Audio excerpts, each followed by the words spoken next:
Yeah, but also in walking this culture, I begin to realize why, people come like that, because, you're being protective of the culture.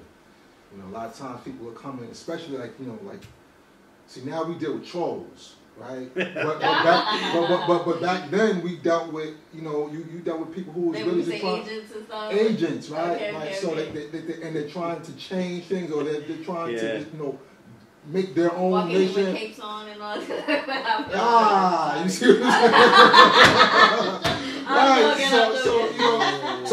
Right. Yes. But that part, right? Right. Well, to even be fair, trademark our flag. Okay, so there's many different layers to this culture, right? There's many different. You gotta address that directly. No. Address it directly. I'm actually in the process of building, because we went through. I just actually really just put up a video about Rasheen and Dean. Rasheen asked, listen, I want to build that brother. And I was listening to Brother Saladin, I like to talk to that brother. He saw it. I guess Saladin, he saw it, and he wrote an article about it. So it was like, damn, we're going through this thing about writing up, but it's about walking and talking with your brothers, like coming together. See, like Sunya, you and I, we don't always agree, right?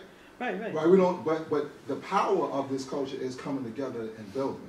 Yeah. And getting through those disagreements and exercising all the different possibilities. Yeah. So I mean, we don't really disagree. I mean, you hate pop music like I do, so. Yeah. No. But I mean, we don't always see, like, let's say, not that we're gonna argue about it. We're gonna go to war absolutely, about it. yeah. Right, but but there's the power in actually And what's interesting is that teaching here, the way I have taught in my pedagogy has always been not in line with everybody. Like that whole thing when I say that I let students talk longer to hear more about what they have to say and all that kind of stuff. If you don't see the magnitude in that, they weren't really here. They weren't really here. They don't know how any of these elders taught and stuff like that. But you really put down your seat, and that's where the whole thing, look, listen, and observe comes from. Yeah. That was never a definition of knowledge. This is the order. You as a student, you look, listen, observe. You shut the fuck up. You know what I mean? Right. That's and important. you learn. Shutting the fuck up is important. Yeah. So I let the student talk longer. I talked about other things that didn't seem like they were part of 120. But it is. You know what I'm saying? That's Right. I talked about books overtly. I talked about if they had talents or things that they like to do. I talked about those things longer. Right. You know what I mean? So I changed the way the seats were. I would put them in circles, or I would sit in the middle of them. I would change a lot of the dynamics, the way the classroom structure was. And all the things I mentioned were things that other peers, which was on some bullshit, because other peers you know what I mean? And elders would sometimes disagree with. You know what I'm saying? Would disagree with. So like, if there was a student that was saying something wrong, and he felt like it was right, I would let him do his whole speech. And then build him. And if people heard it from outside, they would be like, "Oh, that's not right." Their head is exploding. Their head's like, ready to explode. They want to get bombed. But a lot of times you let the student go through the whole thing, then you realize, okay, now the only reason you're a student is because you're overtly in a position right now to admit and willing to admit that you're wrong about things. Okay?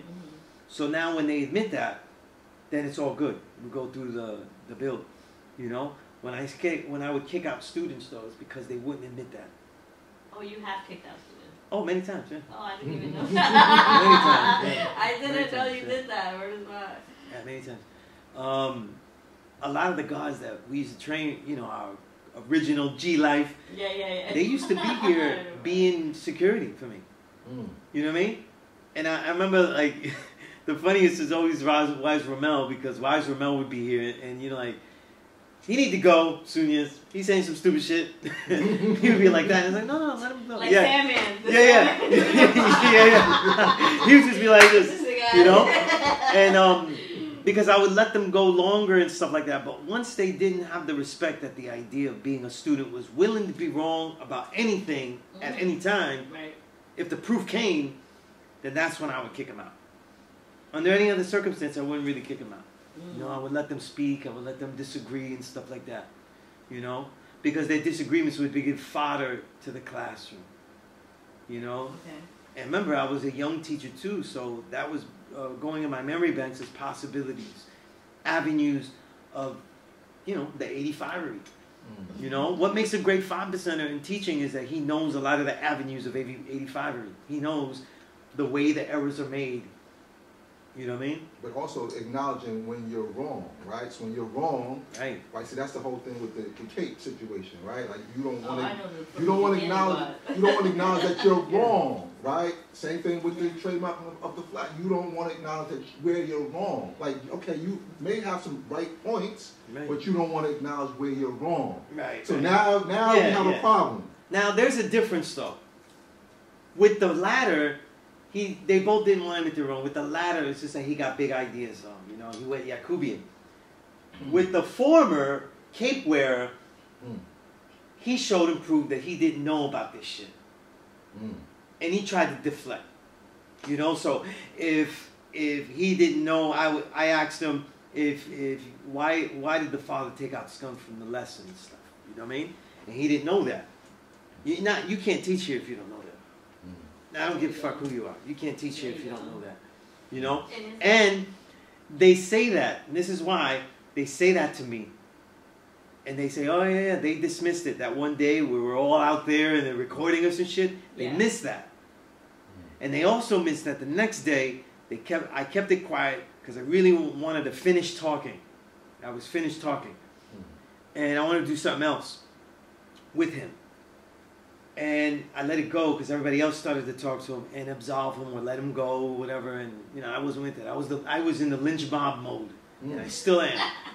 And the next day, they're on the internet, and I said, "Oh, we talked and everything, so hopefully you'll understand." And he was like, "Well, some people though, they're not about black power and everthing. Maybe because they're not black enough, because they think that the skunk.